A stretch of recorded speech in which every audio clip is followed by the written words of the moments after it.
Hey everybody. So I had this thought. Like, you ever consider where you actually sit? Like if you walked into a room and let's say you're there for an event, right? And it's general seating. You can just, sit wherever. Think of, like hotels. Like I used to go to like these events at like hotels and excuse me, how they have like maybe two sections of seats, those basic, seats with the gold on it. And it's like, where do you choose to sit? And let's say it's just you're the first one to arrive. Where do you choose to sit? And stay with me. When you choose your seat, do you know that when you sit down, like that, you have a place of authority now? Does that make sense to you? Like, do you understand what I'm saying? Like, you have a place of authority when you came in. First of all, you even got there early. You're the first one there. And then you sit wherever you chose to sit down. That means that you have a certain viewpoint of whatever the event is, usually maybe it's a presentation or something. I was taught, I'm old school, I was taught that, sit in the front, or towards the front, maybe first two rows, because you now have, the captive space to get close with whoever's doing the presentation. They might grab you first. If they're doing giveaways, you one of the first ones that's going to get it. Rather than, typically, not always, but rather than the people in the back. Because typically people in the back is not really doing a whole bunch of, they not typically going to do something. Now, there's a few that do sit in the back and they be asking questions and saying stuff. But can they be heard? Possibly. But mostly people in the front, they hear a whole bunch of stuff that some of the people in the back may not hear. Because why? They got a lot of chattering going on, a lot of talking going on in the back.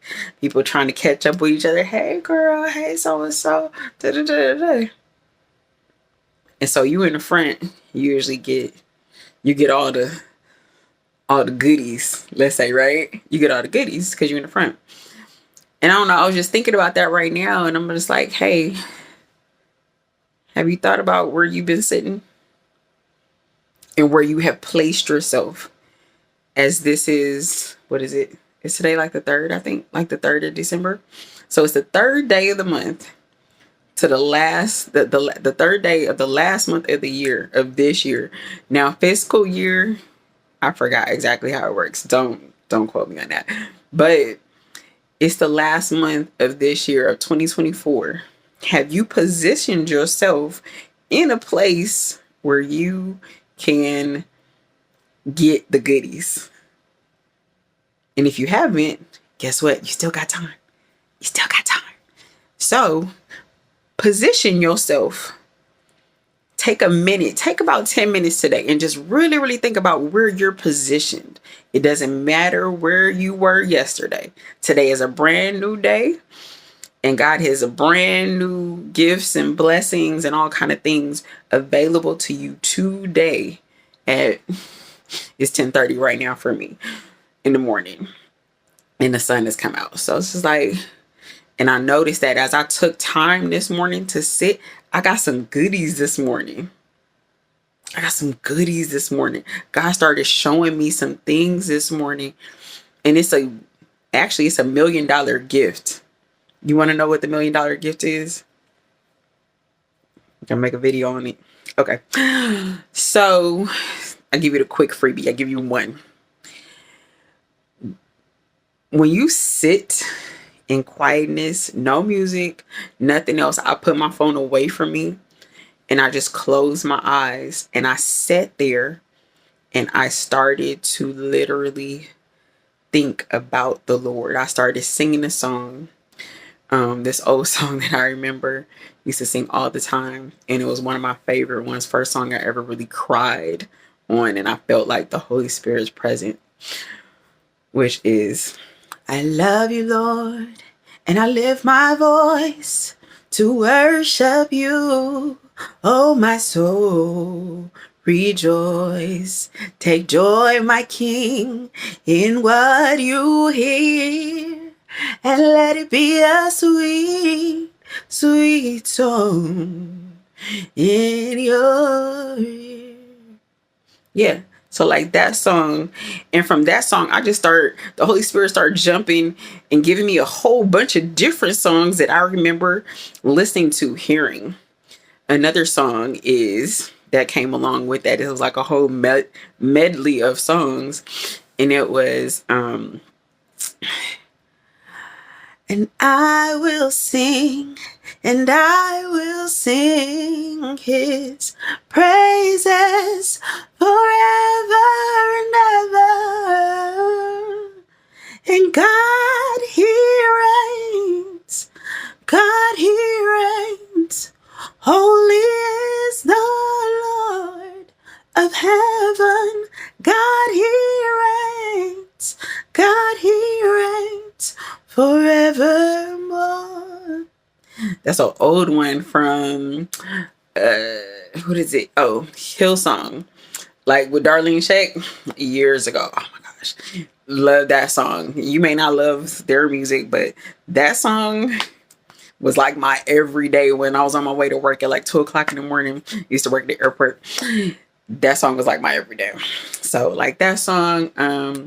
Donnie McClurkin has another one that I really love. I didn't sing that with this medley, but it's in my heart right now.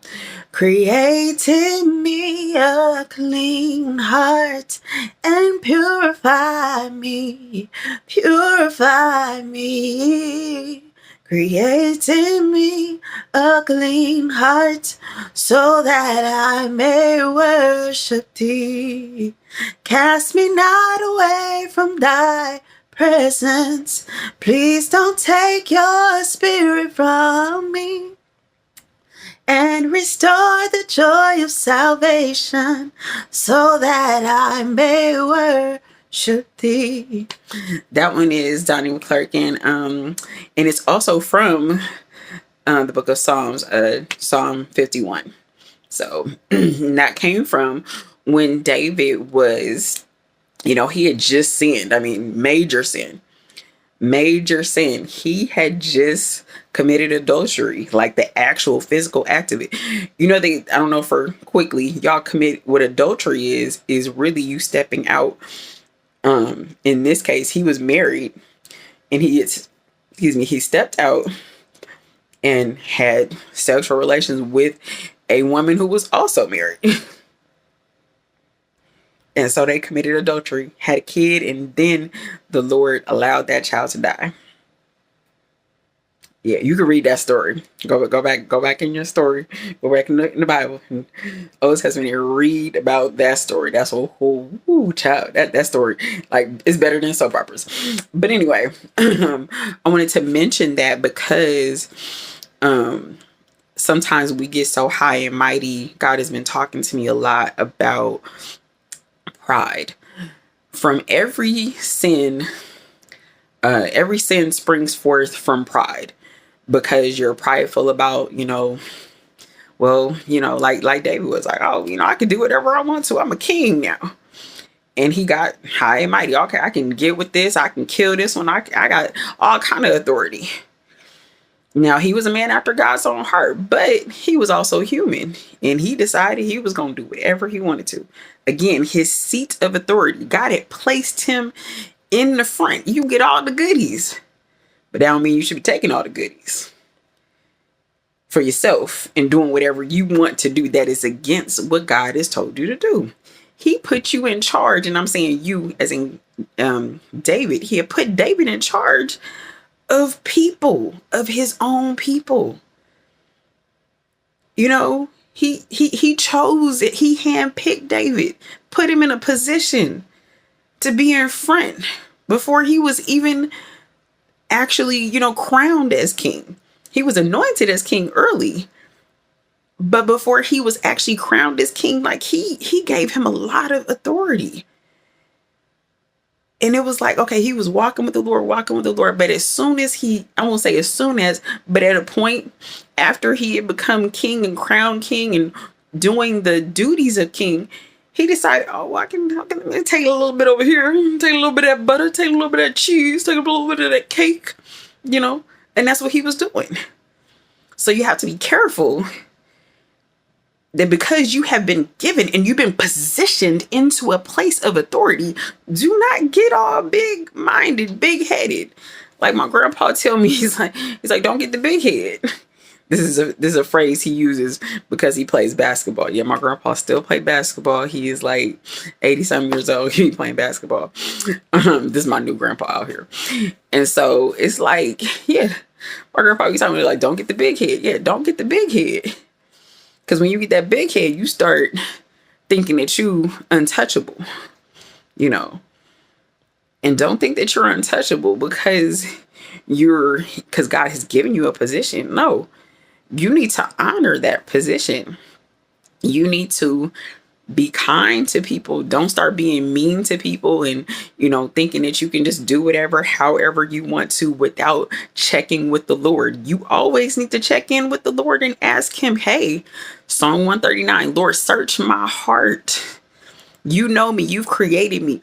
What is it that is in me? And if you find any way in me that should not be, please take it out. I'm paraphrasing, but you get my point. The point is to make sure that, hey, while you are in this time, don't go over here and start doing all these other things because it looks so good and you have the ability and the freedom. You do have freedom. You have free right to go as you please and walk around as you please. But when you go around there walking around as you please and jumping in all kind of areas, some of those areas ain't meant for you to step into. Those are not places that God has necessarily put you in. And you know what I'm talking about. For example, I'm saying it like the fact of like, okay, of a parent. A lot of you are parents. A lot of you have had the opportunity to be teachers, or you are teachers, or, you've had authority over a young person before. And you tell them things that are, to keep them safe, right? So the same way that you would do that and you would say, hey, I don't want you going over to so-and-so's house because I don't like, how they do things over there. And the child was like, I don't understand why you don't let me just go over there. It's not that bad. We just hanging out. It's fun. Yeah, it looked fun to the kid. But the problem is the kid don't understand that at that house, there is no authority over there. No one is really, really taking care of those children. They're not making sure that they're safe, And those are the kind of things sometimes, even as adults, that we don't see that. We're jumping over here and jumping over there. And I'm a witness to that. Literally, God checked me yesterday and today was like, hey, you're being prideful. You think that you could just do whatever you want to because you have this and that. I didn't put you in this position so you could just do whatever you want. And I'm like, but I got this. So now, wait a minute, wait, hold on. You have what? My daughter, you have that only because the Father has gifted it to you, has allowed you to be planted in a certain area. So don't get crazy about it. Because just as quickly as he has allowed you to be placed in that seat of authority, of that position, that doesn't mean that you can just out here just doing stuff all crazy. And I'm sounding like my mother. Oh my goodness. This is the kind of stuff that she would tell me. She's like, pride goes before a fall. She would say that all the time. And I used to get so upset. We're like, like, why you say that? But I'm glad that she was telling me those things now at the age of 44. I'm so glad that she told me that, because now I'm trying to pay attention to what, is being said. Like, hey, should I go this way? And I'm really being diligent with checking in with the Lord. Like, I have a lot of big things that I want to do. And I feel like God has called me to do some things, but everything is not for me to jump into immediately. And certain doors are not for me to walk into. I was just rejected from 2 jobs that I really wanted to have. And they were going to help me get trained to do some other things that I wanted to do. And I told the Lord before I even found out about this, I said, well, okay, if both of these say no, I don't know what the next step is. I said, God, you're going to have to show me. I was like, if they tell me no, then I'm going to take it as you're allowing me to move into a different direction for whatever plan you have for me. I said it just like that. And I'm not trying to brag or anything. I'm just being real and honest, straightforward to the point, and letting you know this is how God like showed me. And this is part of those, that position. He's given me this job, great job, have great benefits, but things are changing. Things are changing even in this big company. Things are changing. And every time I've been in certain companies, I'm not that person that has had the same job for like 10 years or 5 years. I've never been in any job for like that long. I've always jumped around, which a lot of people have told me I shouldn't do. But because of that experience, I have had the opportunity to see from different perspectives how quickly something can change in a company. On the lower end, I haven't been in corporate and all that. Well, not necessarily. I kind of was in corporate when I came out here to a different company. And I got to see some things from a different standpoint because we worked with executives. I saw stuff coming in. And I was like, said something's changing. And I see that happening. I was seeing managers leaving. And I was like, wait, the managers and supervisors are leaving? What's going on here? Something's happening. There's a shift, there's a pivot. And so anyway, this video is long, but I wanted to just say that I'm hoping to encourage someone that today, maybe you're on the cusp of making a decision to go to the right, to the left, forward. And hopefully you are moving forward and not going backwards. Please do not go backwards just because you feel like you missed something. God doesn't go backwards. A lady I used to know, she used to tell me that. She was like, God doesn't go backwards. Why are we going backwards? And I was like, dang, that makes sense. But yeah, like, don't go backwards. You go forward.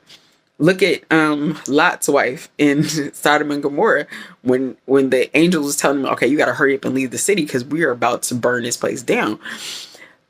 She decided she was going to turn back, and she was like, oh, I'm going to miss my place. Oh, I'm going to turn. And turned into a pillar of salt. So she didn't even get to go to the next place that they were going to because she was like, oh, I'm going to look back. She didn't think it was that bad. Again, your place of authority, the place that he's positioned you. Do not look back at something else. No, look forward to what he has for you. He has placed you in a position, even when it don't seem like it. I promise you, he has placed you in a position and it don't seem like it. And I'm going to tell you why it doesn't seem like it. This is the last thing I'm going to say. The reason it doesn't seem like you're placed in a position of authority is because you have been so bombarded by so many other things. And you've been watching everybody else. You've been seeing what everyone else is doing. You've been checking out all these other things. And you have taken yourself off the path that God has already placed you on. And secondly, you also have not been sitting before the Father. That is where your place is. Like I told you in the beginning, when you go into a room, when you pick your seat, that is where you can get your goodies. Now, if you're sitting in the back with all these folks that's lollygagging and talking and stuff, you won't miss a whole bunch of things because your ear is not listening to everything that you're not hearing all the stuff. You're not getting all the good stuff that's in the front. Because you got too much chatter and noise in the background. So you need to be able to sit somewhere where you can hear and focus on what is happening. When I would go to Bible study at my old church back in Northern California, I was sitting in front. I was trying to be in the front. Me and my other friend, we would be in the front and we trying to get all the stuff. Initially, I didn't want to sit in the front, but she was like, come on, girl, we gonna sit in front. I was like, I don't know about that because I was new there. But I started getting bolder about sitting in the front.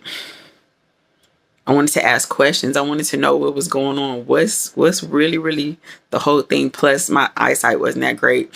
So instead of me having to bring glasses all the time, I could just look at the screen and be closer so I could see, and take my notes. I like to take notes. So, take notes. God has some things for you. So sit before the Father. That's your rich place. That is your treasure. It is not all these digital marketing, all that other stuff. That's great. Because even I've been bitten by it too. I was like, oh, I'm going to do digital marketing. I'm going to do this, which I still may do. But it's not necessarily so I can just like have this money. It's not about that. My gift that God has given me is to be able to share and to build the kingdom, to spread the word, to spread the good news of Christ. And so that's what I need to be doing. I can't say what you're supposed to be doing. I hope that's what you're supposed to be doing too. If you're following Jesus, that is part of the communal, that's his word. that is what he has commanded all of us to do. To spread the good news, to tell about who he is, to build the kingdom, to have disciples, all of those things. And so in order to do that, though, you do need to spend time, adequate time with the Lord. And as I'm saying it to you, I'm telling you, it's helping me be accountable.